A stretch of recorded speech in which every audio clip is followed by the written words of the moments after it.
Close grip cable rows versus wide grip cable rows. Which one should you incorporate into your routine and why? Typically, close grip cable rows. Any rowing movement you do where your elbows and your arms are close to your side is going to get more lat engagement. The further you bring your arms up, out, away from your body, the more you're going to get the upper back involved. The emphasis is purely on lats. You're going to want to focus on that close grip. What I like to do with the close grip is if you have a handle that is angled slightly, I like to flip it so that my hands are slightly supinated, and that's really going to make sure that you're keeping your elbows tucked in at your sides through the movement. You're going to want to focus on stretching forward at the end of the range of motion to just get a little bit more length of the lats. And then you're pulling, squeezing, again, elbows in at your sides and keeping that through the negative.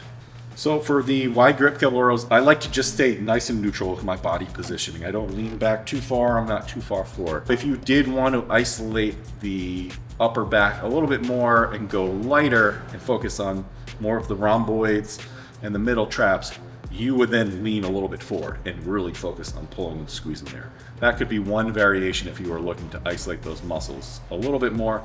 But I think the best bang for your buck is just staying nice and upright and pulling towards your upper abdomen, lower chest area. And I think that hits a nice balance where you're getting the upper back, you're getting a little bit of lat as well. And it's really adding to that thickness of upper back. My training program is focusing on upper back thickness. I may incorporate the cable rows with the wide grip at the beginning of the workout as kind of like an activation type of movement, so that when I'm going and I'm doing my other rows, the upper back is really activated. Another key here is when you're picking your resistance with it is always gauging the resistance by how you can hold that peak contraction and feeling the muscles engage through the negative. If you're not feeling your lats through the negative portion of the movement, your arms are probably taking over for the load. So that's where you need to pull back a little bit and focus on a little bit lighter load, but with more intensity and emphasis on your technique. If you're rocking and using a ton of momentum with the weight, you're probably getting more of a workout for your biceps than you are your back. So again, that's when you want to lighten the load.